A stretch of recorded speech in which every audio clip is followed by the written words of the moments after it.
Hey, mambo vipi wazee? Nawasalimia wazee kwa sababu ni vijana. Naamini we need this energy from young people. We need you to start your startups, to start your companies so that we can address problem ya unemployment na create opportunity among others. Kwa majina naitwa Jumanne Mtambalike. I'm the CEO and co-founder of Sahara Ventures, and I'm here to share with you guys how to start a startup. Mimi sio expert ila kuna vitu vingi ambavyo nimejifunza while working on startup companies, na muda ambao nimeuchukua kwa ajili ya kubuild startup nyingine ambazo niliwahi kuzifound. Unfortunately nyingi zilifeli, na time pia ambao nimechukua kwa ajili ya kubuild Sahara Ventures. So, as I told you, mimi sio Hector, I'm a CEO of Sahara Ventures. So there'll be a lot of mistakes in these videos, but don't care about the mistake. Focus on the content. And you'll hear people shouting sometime. Don't worry for that also. So, the whole idea of startup school, kama nilivyosema, ni kuangalia namna gani tunaweza tukashauriana on how to build your business.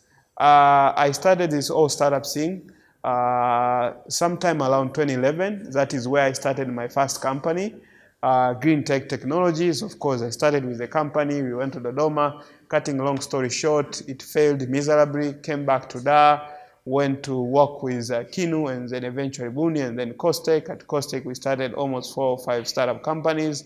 Eventually, we managed to start Sahara Sparks. Cutting long story short, eventually now it's Sahara Ventures. So that has been my career path, and I have deep understanding on how to start and run startup companies, but I'm still learning. So first, I want to talk about the whole context of how do you get great ideas. Getting great ideas is not an easy thing, but most of the time a great idea start from an actual problem, tatizo kweli ambalo linawagusa watu, something which actually tend to frustrate them, kitu ambacho hata mwenyewe mtu mwingine akikutatulia you'll be willing to pay.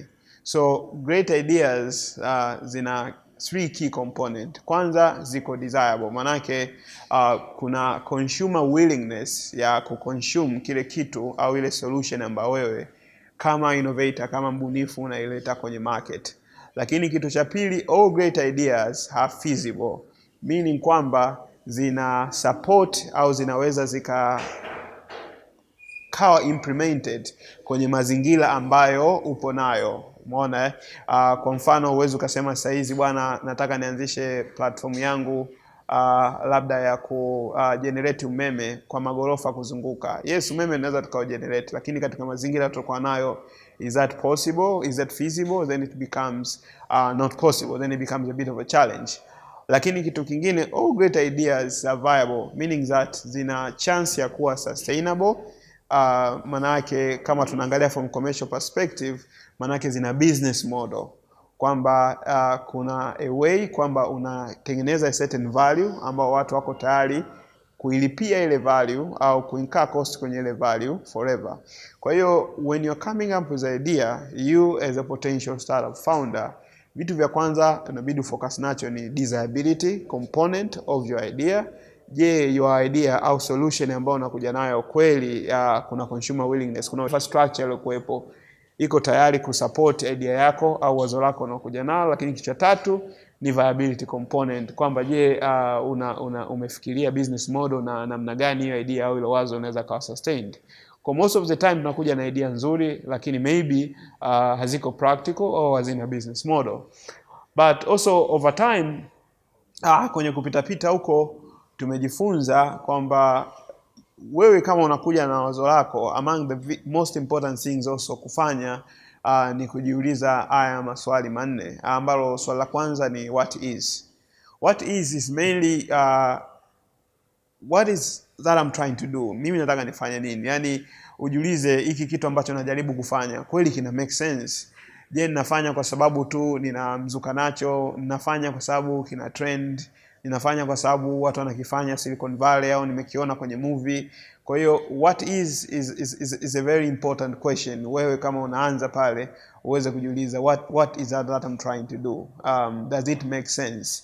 Je, hiki kitu kweli kina resonate na watu ambao nataka nifanye nao kazi na vitu kama hivyo? Lakini kitu cha pili ambacho ndio kinaleta ile component sasa ya ubunifu au innovation, tunasema ni what if. What if I do it a bit different? Ili wazo langu mimi nikiamua nilifanye tofauti, umeelewa?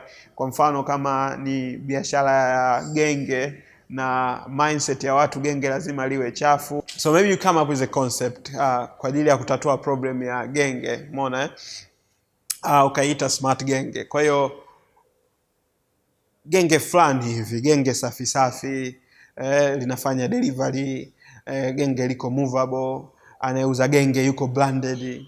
Umeona? Maana sasa umefanya big difference, umejitofautisha na wengine, and that is where the gap start. Umeona? Na ndio hapo tunaanza kuona kwamba yes, hii idea iko noble, iko big difference, ina add value. Umeona?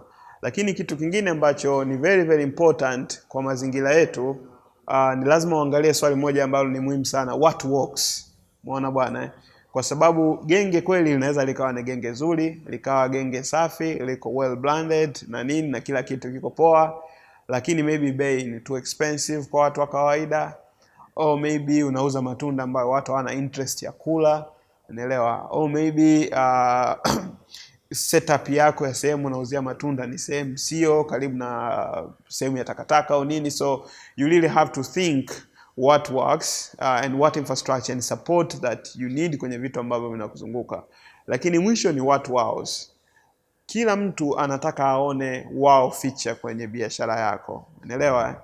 Kitu ambacho kinakutofautisha wewe na watu wengine. Yes, watu wote wana maduka viatu, but what makes people say wow, this is X and X fashion is an interesting shop?